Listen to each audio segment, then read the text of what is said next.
बच्चों को अगवा करने में मेरा कोई हाथ नहीं है। 6 महीने पहले मैंने सिर्फ उनकी अदला बदली की थी जब वो दोनों पैदा हुए थे ग्रीन रूट हॉस्पिटल में। बस इसके अलावा मुझे कुछ नहीं पता। क्यों की थी अदला बदली? हाँ? भावेश ने मुझे कहा था कि उसकी बहन के बेटे को एक अमीर औरत की बेटी से बदल देना और कहा था कि किसी को भी पता नहीं चलना चाहिए। उसके लिए अमीर लोगों ने मुझे पैसे भी दिलाए थे। एक मिनट। भावेश की बहन को तो बेटी हुई थी ना, वो रानी? नहीं सर, उसे बेटा हुआ था और उस अमीर औरत को बेटी हुई थी। उस अमीर परिवार को वारिस चाहिए था। उसके लिए भावेश की बहन के बेटे को वो अपना बेटा बनाकर ले गए। भावेश की बहन मर गई और भावेश अमीर घर की बेटी को अपने साथ ले गया? जी सर। अमीर घर के लोगों को चाहिए था वारिस, एक लड़का, और भावेश को अपने बेटे ऋषि का इलाज करने के लिए चाहिए था पैसा, 20 लाख रुपए। दोनों ने बच्चों की अदला बदली की और अपना स्वार्थ पूरा कर लिया।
चलो ढूंढो उसे, ढूंढो।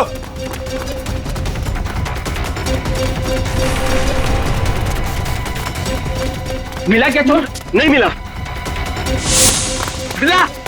नहीं मिला। ढूंढो उसे, बच के निकलना नहीं चाहिए हमारी शॉल से। हाँ चलो चलो चलो।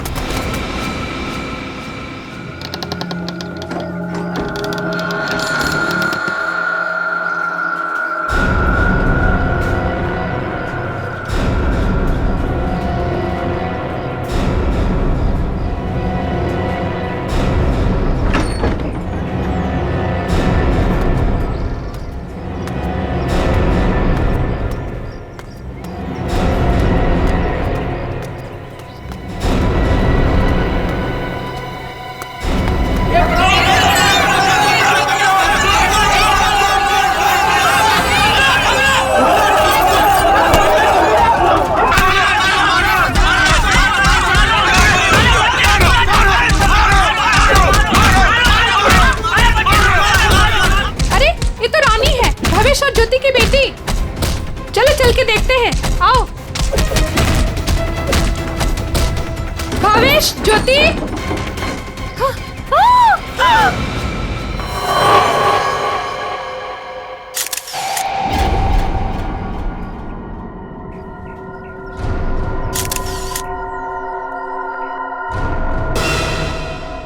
दोनों को गोली मारी गई है और गोली शरीर के आर पार हो गई है।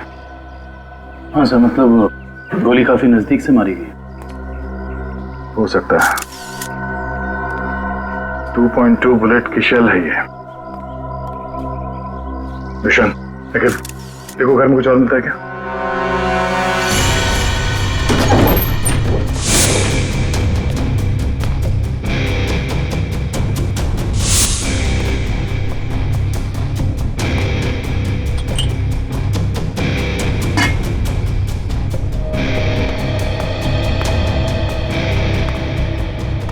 तुमने इन दोनों का खून किया और बच्चा लेके भाग रहे थे ऐसे? साहब, मैंने इनका खून नहीं किया, मुझे गन भी चलाने नहीं आती। मैं 2 दिन से भूखा था साहब।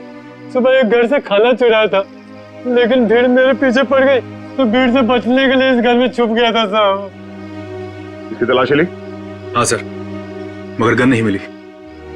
आप लोगों ने यहाँ गोली चलने की आवाज सुनी थी?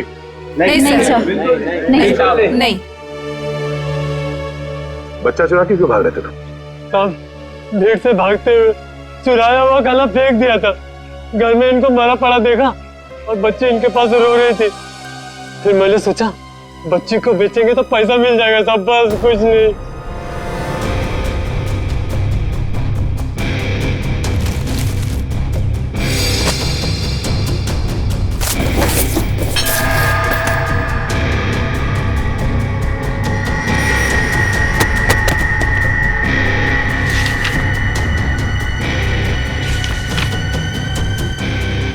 साहब, ये झूठ बोल रहा है।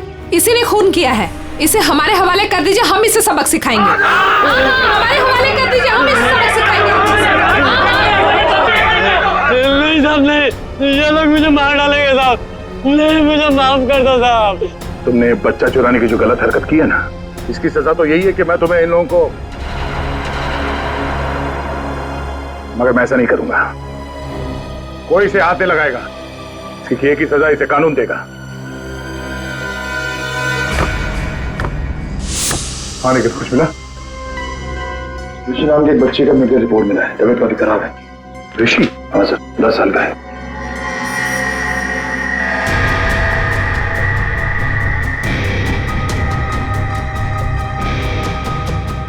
भावेश,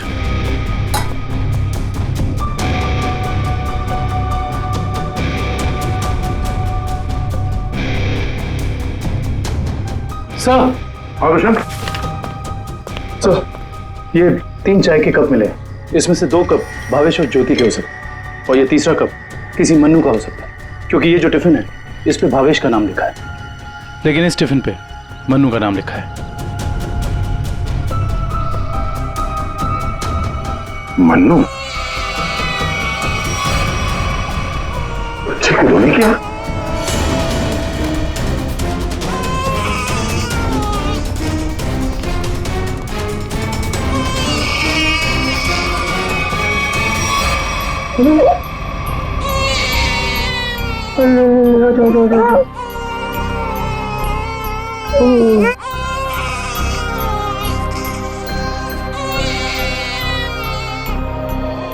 ये ऋषि कौन है? भावेश और ज्योति का बड़ा बेटा है सर। कितने बच्चे हैं उनके? सर, भावेश और ज्योति के 2 बच्चे हैं। ऋषि 10 साल का बेटा जो हॉस्पिटल में भर्ती है, और ये बेटी रानी। सिर्फ 2 बच्चे? हाँ सर, क्यों? तो फिर ये बच्चा किसका है?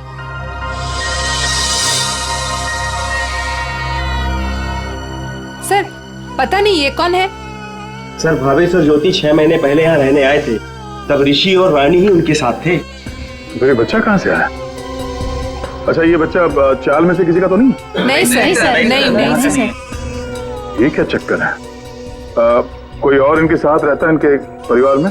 सर, ज्योति की एक बहन है मधु, वो आती थी यहाँ पर। आप लोग किसी मन्नू नाम के आदमी को जानते हैं? मन्नू? नहीं साहब, इस नाम का कोई भी आदमी इस चाल में नहीं रहता। अच्छा, ये भावेश काम कहाँ करता था? सर, दिहाड़ी का मजदूर था भावेश। रोज काम के लिए चौराहे पे खड़ा रहता था। जहाँ भी काम मिल जाता वहीं चला जाता। सर, कहीं है मन्नू भावेश के साथ तो काम नहीं करता था। सर, ये बच्चा कौन है ये कैसे पता चलेगा? दुष्यंत, एक काम करो, पता करो किसी बच्चे की मिसिंग होने की रिपोर्ट लिखवाई गई है क्या, और पूर्वी भावेश और ज्योति के घर वालों को कांटेक्ट करो।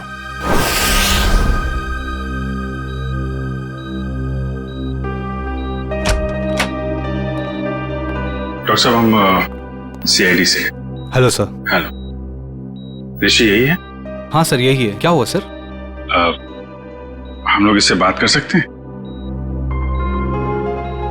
नहीं सर, ये बात करने की हालत में नहीं है। ऐसा क्या हुआ इस बच्चे को? सर, इसे किडनी की प्रॉब्लम है।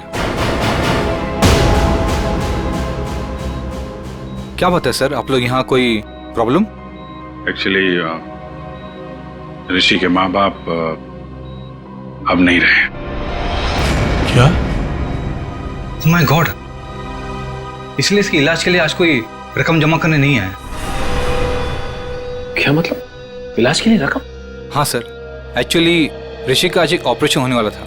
इसके घर वाले आज 10 लाख रुपए जमा करने वाले थे। 10 लाख?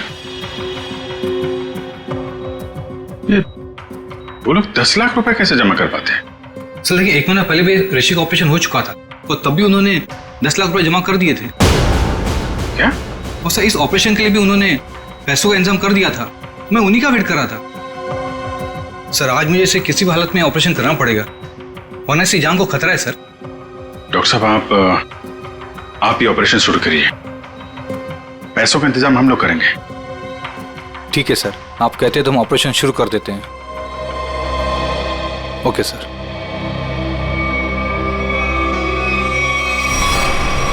घबराओ मत ऋषि, कुछ नहीं होगा तुम्हें। सर एक बात समझ में नहीं आई कि भावेश के पास इतने सारे पैसे आए कहां से? वही तो। 20 लाख। अगर 20 लाख उनके पास थे तो बाकी के 10 लाख कहां गए? घर पे तो पैसे मिले नहीं। हो जा बेटा, क्यों इतना रो रही है? किसने तेरे को परेशान किया? अरे बेटा प्लीज रोना बंद हो जा, प्लीज। देख, अगर तू रोना बंद नहीं करेगी ना तो फिर मैं रोना चालू हो जाऊंगा।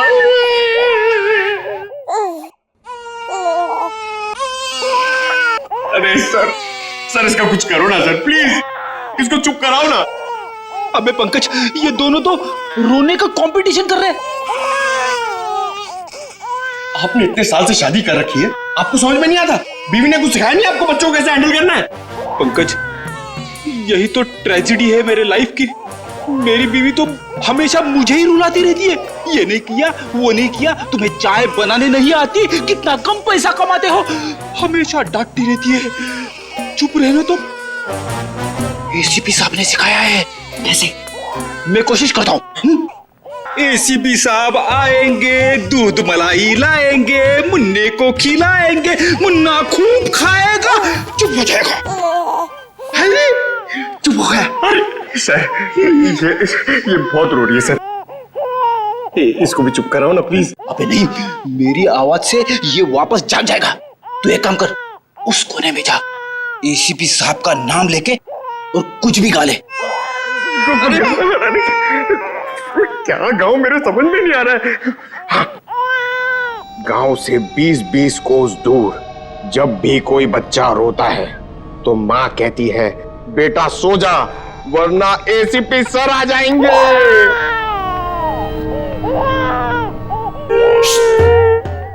तुम क्यों रो रहे हो? बच्चा। अरे सर परेशान कर दिया बच्चों ने। सर मैं रोता हूं ना तो चुप हो जाती है। हे भगवान। पंकज, जो बच्चों को संभालेगा वो दुनिया में किसी को भी संभाल सकता है, समझे? फ्रेडी को देखो। सर ऋषि के इलाज के लिए हमारे डिपार्टमेंट के जितने भी ऑफिसर हैं सबने मदद करने के लिए बोला है सर। पैसे इकट्ठे हो जाएंगे। 10 लाख तो यूं इकट्ठे हो जाएंगे फिर तो। मगर सर इस बच्चे की गायब होने की कहीं कोई रिपोर्ट लिखवाई नहीं गई है। कहीं ये बच्चा भावेश और ज्योति का ही तो नहीं हो सकता? पड़ोसियों को इसके बारे में कुछ पता ही ना। साळुंखे का। हाँ साळुंखे बता। अच्छा तो ठीक है, ये बच्चा भावेश ज्योति का नहीं है। साळुंखे कह रहा है कि डीएनए मैच नहीं हो रहा। तो फिर ये बच्चा है कौन सा? और भावेश के घर में कैसे पहुंचा सर? कहीं ऐसा तो नहीं अभिजीत कि भावेश ज्योति ने अपने बच्चे के ऑपरेशन के पैसे के लिए बच्चे को अगवा कर लिया? सर पता करना पड़ेगा कि ये बच्चा कौन से हॉस्पिटल में पैदा हुआ है, वहां से शायद इसके माँ बाप के बारे में कुछ पता कर सकते हैं। हाँ सर बच्ची का नाम तो पता है, रानी। बच्चे का नाम रखना पड़ेगा सर कुछ तो। अच्छा नाम आ रहा है दिमाग में। क्या सर? पार्थ। हाँ पार्थ तो बहुत अच्छा नाम है ना? पार्थ। फ्रेडी, तुम्हारा बच्चा क्यों रो रहा है? अरे सर, आपने इसका नाम लिया और ये रो पड़ा। मैंने इसे कहा था कि आप दूध मलाई लाएंगे। दूध मलाई? अब मेरे लिए नहीं सर, इसके लिए। रेडी सर, मैं ले आई। अरे पूर्वी, अच्छा किया तुमने। बच्चे को गोद में खिला खिला के मेरे पसीने छूट गए। लाइए मैं देखती हूँ।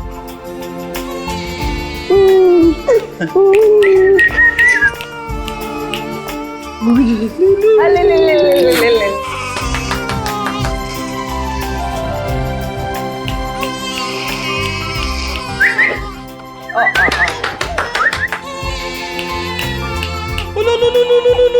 सर, आपको पसीना नहीं आया, बच्चे ने सूसू किया है। अरे बेटा, गोद में खिलाने का अच्छा तोहफा दिया तूने। पूर्वी, बच्चे की नापी बदल दो, और फ्रेडी तुम अपने कपड़े बदल लो। ले ले ले ले, ये ले। चाहो तो नहा भी सकते हो। डायपर चेंज करके आता हूँ। डायपर? हाँ।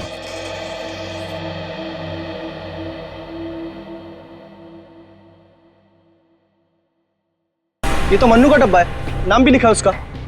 आपकी साइड पर छूट गया था क्या? नहीं, मन्नू ने जहाँ खून किया था वहां छूट गया। मन्नू ने खून किया था? नहीं नहीं साहब। भावेश और उसकी पत्नी का खून हो गया, और ये मन्नू उस वक्त उनके घर में था। हे भगवान, इसलिए भावेश आज काम पर नहीं आया। और मन्नू वो आज आया था काम पर? नहीं साहब, वो तो और 2-3 दिन नहीं आएगा। क्यों, क्या हुआ उसे? हुआ तो कुछ भी नहीं, पर वो कल गांव चला गया। कब? कल दोपहर में मिला था मुझे। नहीं यार, मैं जल्दी में हूँ, मुझे गांव जाना है, जरूरी काम है, मैं जरूरी मिलता हूँ। अरे सुन तो ले। हाँ अच्छा। अरे नहीं सुन। मन्नू, बाद में पछताएगा। इस मन्नू का गांव कहाँ है? सोलापुर, चरौली गांव। ये फ्रेडी अंकल और पंकज अंकल बहुत परेशान कर रहे हैं। सर, रजिस्ट्रेशन ऑफिस से 5-6 महीने पहले का रिकॉर्ड मिल गया है। अप्रैल मई में करीब 7,946 बच्चे पैदा हुए थे, जिसमें से 3,902 बच्चे तो लड़के हैं सर। तो और उनके परिवार वाले? सर, सारे बच्चे परिवार वालों के साथ हैं, सिवाय एक बच्चे के। वो क्यों? सर, एक पिछले महीने उस बच्चे के माता पिता कार एक्सीडेंट में मारे गए। उसकी दादी थी, उसका भी कुछ पता नहीं चल रहा है, और बच्चा भी गायब है। बच्चा भी गायब है, दादी भी गायब है। अभिजीत, कहीं ये हमारा ये बच्चा तो नहीं है, उस दादी का पोता? पता लगाना पड़ेगा इस दादी का, कहाँ है, किस हालत में है ये दादी। बेटा, दिन भर काम काम काम, इतना काम किसके लिए करते हैं? हाँ, सिर्फ 4 लोग तो है घर में, तुम, तुम्हारी बीवी, तुम्हारा बच्चा और मैं। और भगवान की दया से बहुत कुछ है हमारे पास। जिंदगी में पैसा ही सब कुछ नहीं होता है बेटा, और पैसे से जो मिलता है सब कुछ है हमारे घर में। लेकिन खुशी नहीं है, खुशी नहीं है बेटा। जा देख आईने में अपना चेहरा देख, कितना मुरझा गया है तू। और एक माँ बच्चे का मुरझाया हुआ चेहरा नहीं देख सकती, नहीं देख सकती। अले अले ले, रो मत रे मेरा बच्चा। ये देख तेरा बच्चा, मेरा एक लौता पोता, इस घर का एक लौता वारिस। लेकिन टाइम है तुम्हारे पास इसके लिए? है टाइम? एक दिन ये भी मुरझा जाएगा, और उस दिन तू बहुत पछताएगा, देख ले, बहुत पछताएगा। लेकिन तुझे इसकी जरा भी फिक्र नहीं है ना? ठीक है, जा तू मुंह हाथ धो ले और थोड़ा आराम कर ले। हाँ, तब तक मैं तेरे बच्चे से खेलती हूँ। और ले ले ले ले ले लो लला रहे, क्यों रो रहा है बच्चा? अरे दूध चाहिए, दूध, भूख लगा है, दूध पिएगा? दादी दूध पिलाती, दादी दूध पिलाती। इतने बड़े दुख की बात है ना, इन्होंने अपना सब कुछ खो दिया। सच, अपना बेटा, बहू और अपना पोता भी एक ही झटके में सब खत्म हो गए। अरे दूध नहीं पिएगा? बाकी तेरे भूखा रहेगा?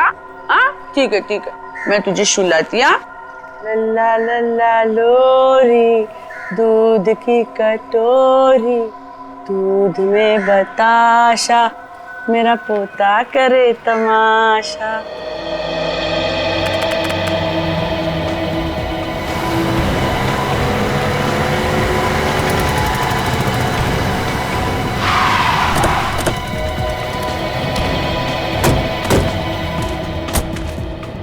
सारोली गांव तो यही है। लोगों से पूछते हैं मनु का घर कौन सा है।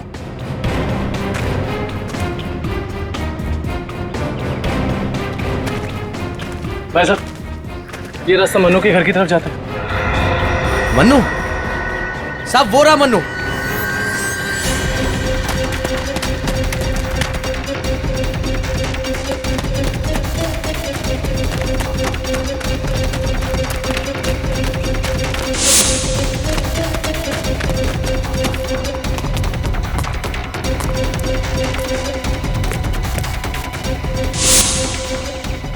खूनी कितना भी भाग क्यों ना ले मनु, ये दुनिया उसके लिए छोटी पड़ी जाती है।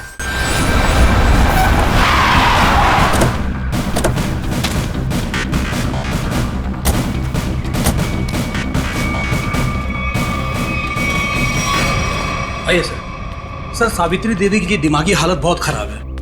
वो हमेशा खोई खो जाती है। कभी तो खूब हंसती है और कभी चिल्ला चिल्ला कर रोने लगती है। डॉक्टर्स को दिखाया आपने? दिखाया सर। डॉक्टर ने कहा कि उन्हें कोई बहुत बड़ा सदमा पहुंचा है। आइए सर। आइए।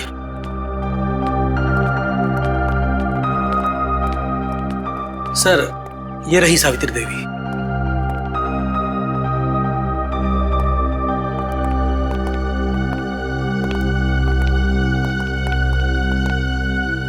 सावित्री जी,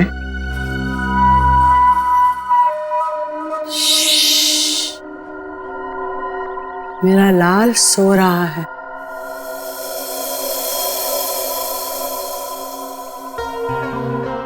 मेरे से बात करना।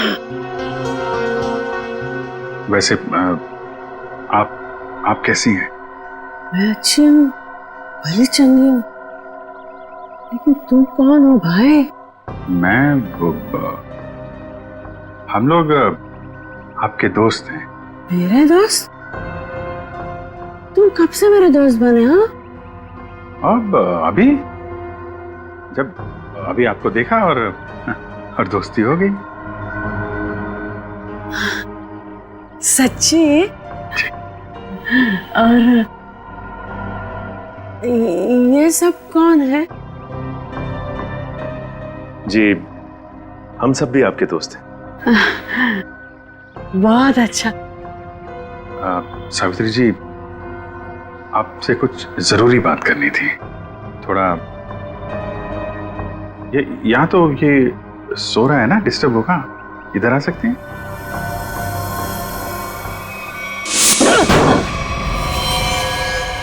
साहब, ना तो मैंने भावेश और उसकी बेबी को मारा है और ना ही मुझे उन 10 लाख रुपए के बारे में कुछ पता है। झूठ बोल रहा है तू मनु।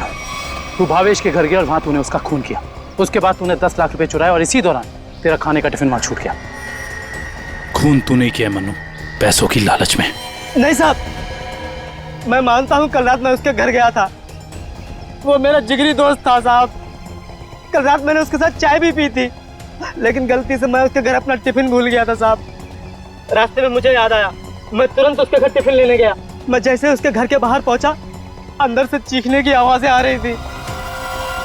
खिड़की से झांक के अंदर देखा तो अंदर एक आदमी भावेश और उसकी बीबी के सामने बंदूक तान कर खड़ा था और फिर उसने गोली चला दी और फिर डर के मारे मेरी चीख निकल गई साहब। मुझे लगा उस आदमी ने मुझे देख लिया, कहीं वो मुझे भी ना मार दे। इसीलिए मैं शहर से भाग कर यहाँ आ गया साहब। तुमने उस आदमी का चेहरा देखा था? नहीं साहब, उसकी पीठ मेरी तरफ थी, इसलिए मैं उसका चेहरा ठीक से देख नहीं पाया। इतना बड़ा हादसा हो गया मनु, और तूने सीआईडी को बताना जरूरी नहीं समझा। जानता है ना, ये भी एक बहुत बड़ा जुर्म है। ब्यूरो ले चलो इसे। वो आपका पोता हमारे पास है। मेरा पोता तो यहाँ सो रहा है ना?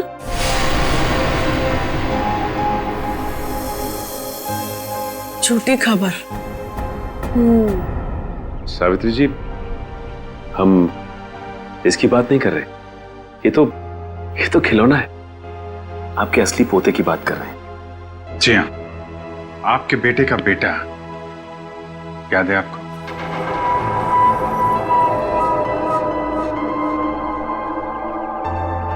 सावित्री जी, आपको अपना बेटा याद है ना? आपका बेटा, आपकी बहू, उनका बच्चा जो अब 6 महीने का हो गया है।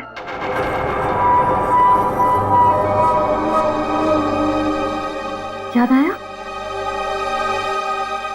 सावित्री, याद करो। ये लोग उसकी बात कर रहे हैं जैसे तुम कलेजे का टुकड़ा कहकर याद किया करती हो। तुम्हारा लाडला, तुम्हारा पोता। सावित्री, याद करो। हाँ सावित्री, कुछ याद आया? तुमने कहा था ना कि वो तुम्हारे बुढ़ापे की लाठी है, तुम्हारे घर का उजाला है। याद करो, याद करो सावित्री।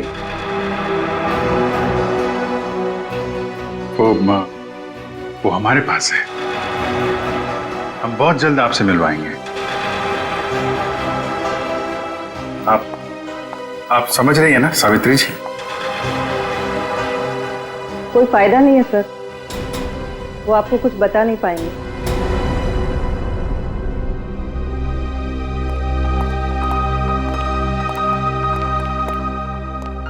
देखिए, हमारा ये जानना बहुत जरूरी है कि सावित्री जी के साथ ऐसा क्यों हुआ और इनके पोते का क्या हुआ।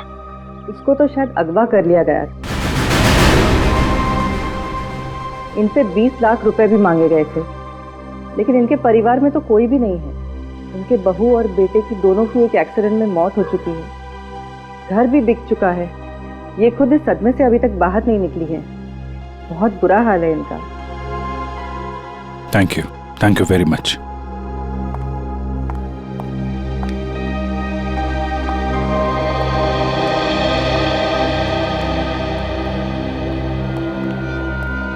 तो हमारा शक सही निकला। आवेश और ज्योति ने इनके पोते को किडनैप किया 20 लाख रुपए के लिए, ताकि उन पैसों से वो अपने बेटे ऋषि का इलाज करवा सके। हाँ सर, लेकिन सर ये 10 लाख रुपए कहाँ गए? कौन ले गए ये पैसे? और फिर भावेश और ज्योति का खून किसने किया? रानी बिटिया, अब अपने घर चली जाओगी? उनको छोड़कर जाओगी? इसकी बहुत याद आएगी सर, और इसके बिना ये बात भी अकेला पड़ जाएगा। हाँ, बहुत कम दिनों में घुल मिल गई एकदम। कोई बात नहीं, हम लोग मिलने जाएंगे इससे, इसके फ्रेडी अंकल और पंकज अंकल को साथ में लेके। अरे साहब, किसने मारा मेरे बहन भाई को? मैं तो लुट गई, बर्बाद हो गई। आप लोग उसका नाम बताइए, मैं उसे जिंदा नहीं छोड़ूंगी। चुप, शांत हो जाइए। खूनी को हम ढूंढ रहे हैं, आप शांत हो जाइए। अरे कैसे शांत हो जाओ सर? मैंने तो सोचा था कि अब तक आप लोगों ने खूनी को ढूंढ लिया होगा, पर आप लोगों ने मुझे यहाँ बुलाया क्यों है? देखिए, इस रानी बच्ची को आपको सौंपने के लिए यहाँ पर हमने बुलाया। क्यों? मैं क्या करूंगी इसका? अरे बच्चे के माँ बाप मर चुके हैं, आप इसकी मौसी है, ये भतीजी है आपकी, और आपके अलावा कौन सा आ रहा है इसका? अरे काहे की मौसी और काहे की भतीजी? मैं सिर्फ ऋषि की मौसी हूँ, जो उनका सगा बेटा है और अब अस्पताल में अनाथ पड़ा है। और ये रानी? वो भावेश के बहन की बेटी है, जो उसे जन्म देते ही मर गई थी। तो पाल रहे थे भावेश और ज्योति से। भावेश की बहन की बेटी? हाँ जी, तो फिर इस बच्ची के आप रिश्तेदार हो, आपसे बेहतर कौन संभाल सकता है इस बच्ची को? अरे सर, आजकल महंगाई के जमाने में अपने बच्चों को पालना पोसना बहुत मुश्किल है। इन्हें कैसे पालूं मैं? आप कहीं कोई बहाना तो नहीं बना रही ताकि बच्ची को ना ले जाना पड़े? देखिए साहब, झूठ बोले कौवा काटे। अगर आप लोगों को मेरी बात का यकीन नहीं है तो ग्रीन रूट अस्पताल में जाके पता कर लीजिए। 26 अप्रैल को ये पैदा हुई थी वहां पे। एक मिनट 26 अप्रैल को 26 अप्रैल को उसी हॉस्पिटल में, ग्रीन रूट हॉस्पिटल में पार्थ भी तो पैदा हुआ था 6 महीने पहले। हैं? ये कौन है? नहीं कुछ नहीं, वो आपके मतलब की बात नहीं है। देखिए सर, आप लोग बार बार मुझे यहाँ बुला के तंग मत कीजिए। अब आप देख लीजिए इन बच्चों का क्या करना है। मैं चलती हूँ। कमाल है सर, कैसे कैसे लोग हैं सर, ये बिना स्वार्थ के कोई काम ही नहीं करता। यही सच्चाई है दया, यही सच्चाई है। सर, ये कैसे संयोग है? ये दोनों बच्चे एक ही दिन एक ही हॉस्पिटल में पैदा हुए। एक ही दिन एक ही हॉस्पिटल में दोनों बच्चे पैदा हुए। जरूर उस तारीख को उस हॉस्पिटल में कुछ न कुछ तो हुआ था। क्या हुआ होगा पता लगाना पड़ेगा। Green route hospital. इसी साल अप्रैल 26 तारीख को कांता और पूजा नाम की 2 औरतों ने बच्चों को जन्म दिया था इस हॉस्पिटल में। हमें उनकी पूरी डिटेल चाहिए। क्या बात है सर? उनमें से एक बच्चा किडनैप हो गया। 1 मिनट सर। हाँ सर, कांता ने एक लड़की को जन्म दिया था और पूजा को लड़का हुआ था। पूजा मिस्टर अनुज की वाइफ है और कांता के पति का नाम नहीं है। मिस्टर भावेश उनके गार्जियन हैं। ये दोनों परिवार एक दूसरे को जानते थे? नहीं सर, एक की डिलीवरी जेंडर वार्ड में हुई थी और दूसरी की डीलक्स में। ठीक है, थैंक यू। सर, मैं आपको उन बच्चों के बारे में कुछ बताना चाहती हूँ। जी कहिए। वो दोनों डिलीवरी डॉक्टर सुमित और नर्स मधु ने की थी। सर, जब मैं उनके कमरे में गई तो डॉक्टर सुमित और नर्स मधु आपस में कुछ बात कर रहे थे। मुझे देखते ही वो दोनों चुप हो गए। भावेश ज्योति और बच्चे के बारे में बात कर रहे थे। क्या बात कर रहे थे वो मैंने सुना नहीं।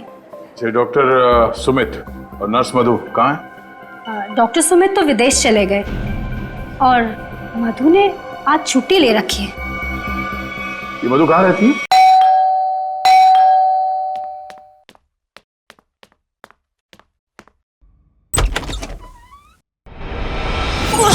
कौन हो तुम? हाँ? कौन हो तुम?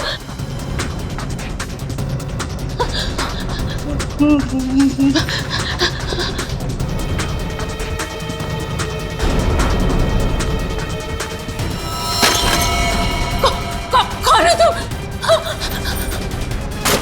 कौन हो तुम?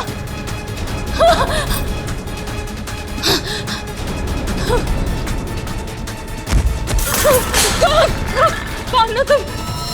बचा,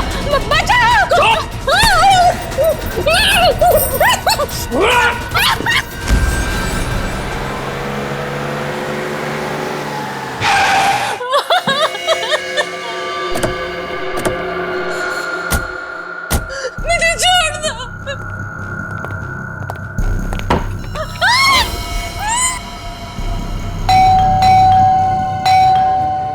दरवाजा क्यों नहीं खोल रही है?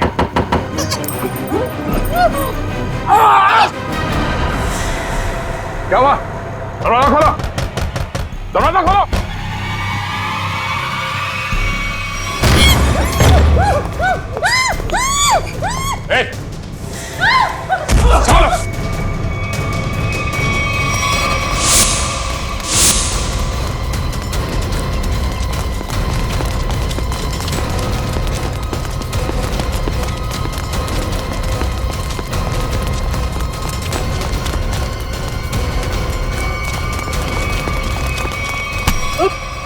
बस बस।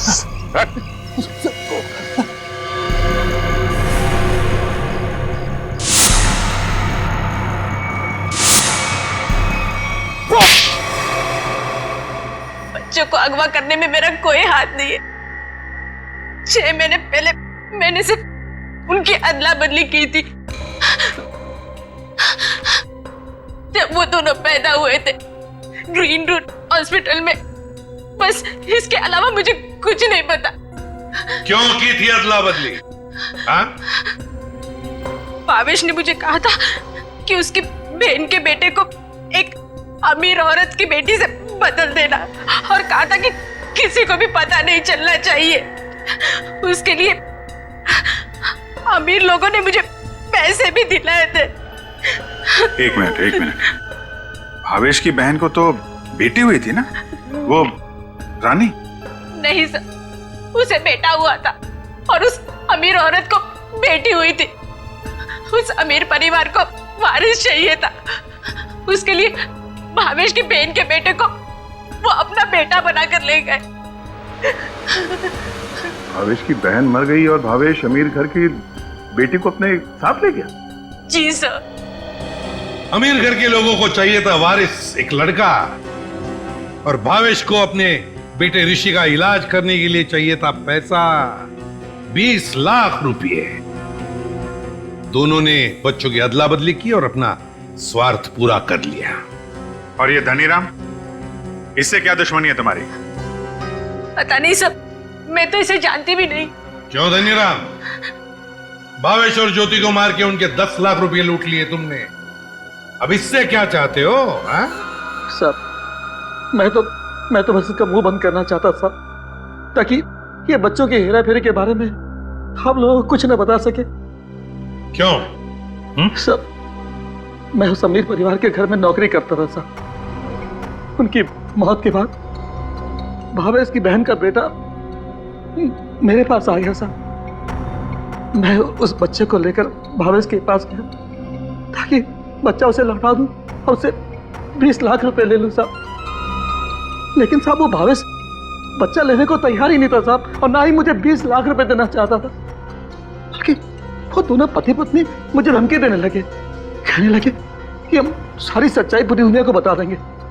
बस साहब, फिर मजबूरी में मैंने साहब। तुमने उन दोनों का खून कर दिया, फिर बच्चे को वहां घर पे छोड़ा और घर पे रखे हुए 10 लाख रुपए उड़ा लिया। कहाँ है वो पैसे? अब मैंने तो बस नमक का हक अदा किया साहब।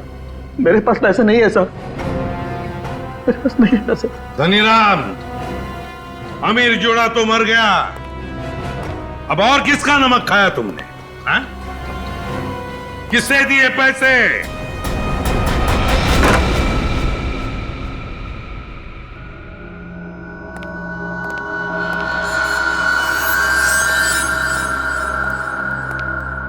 क्यों किया आपने ये सब? देखिए, हमें सब कुछ पता चल चुका है। चुप रहने से कोई फायदा नहीं है। हम समझ सकते हैं कि इस उम्र में जिंदगी से जूझना मुश्किल हो जाता है, लेकिन गुनाह तो गुनाह है ना। आपकी उम्र आराम से जिंदगी गुजारने की है, मगर आपने जो गुनाह किया है उसकी सजा तो आपको भुगतनी ही पड़ेगी। अफसोस गुनाह करने से पहले करना चाहिए था। अब चुप रहने से आपके गुनाह मिट नहीं सकते। आपको हमारे साथ चलना पड़ेगा।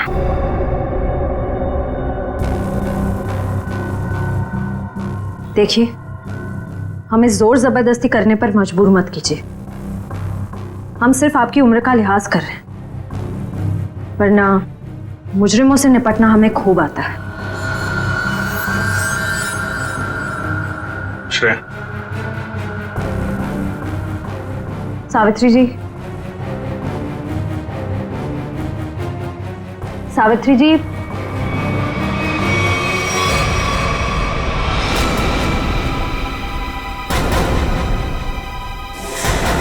ये तो मर चुकी है। हाँ? यहाँ पे कुछ है।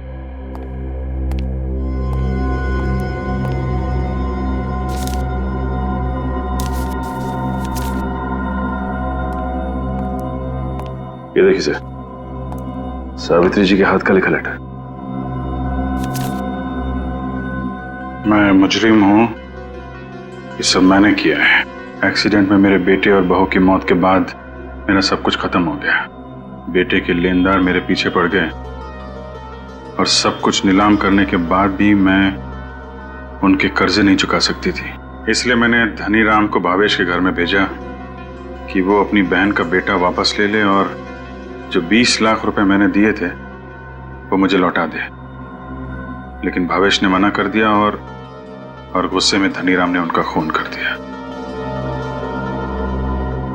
ये सब मैंने वारिस के चक्कर में किया था। अपनी पोती को दे के बेटा चाहती थी मैं।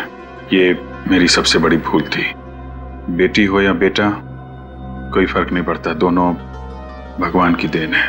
मैं ऐसी शर्मनाक जिंदगी नहीं जी सकती, इसलिए मैं खुदकुशी कर रही हूं।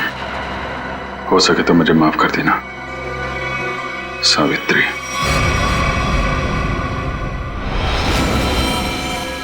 बहुत बुरा हुआ इनके साथ में सर। दुनिया में बहुत लोगों के साथ बुरा होता है विक्रम, लेकिन इसका यह मतलब नहीं कि लोग गुनाह के रास्ते पे चल निकले। और आत्महत्या, ये तो सबसे बड़ा गुनाह है।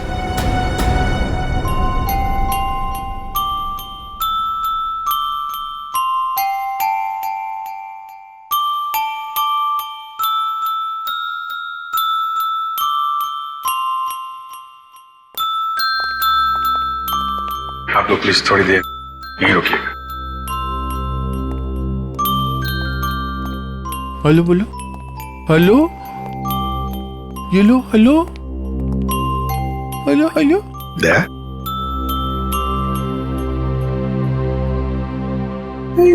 क्या वो एनजीओ वाले आ गए हैं बच्ची को? सर मेरी एक रिक्वेस्ट थी सर। वो मैं जानता हूं तुम बच्ची को खुद छोड़ने जाना चाहते हो ना, तो हम भी चलेंगे छोड़ने के लिए उसको। नहीं विजित, वो बात नहीं है। सर मुझे दया, जरा सोचो,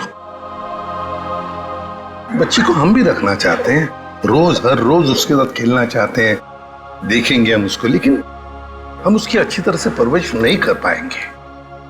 ये बच्ची एनजीओ में जाएगी तो बाकी बच्चों के साथ बड़ी होगी, सीखेंगी, है ना।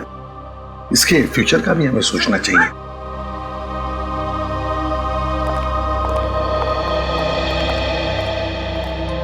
सर आप चिंता मत कीजिए, हम आपसे प्रॉमिस करते हैं कि हम बच्चों का पूरा ख्याल रखेंगे। अब आप इन्हें हमें सौंप दीजिए। जी। दया, पुष्पा, संगीता, बच्चों को ले आओ।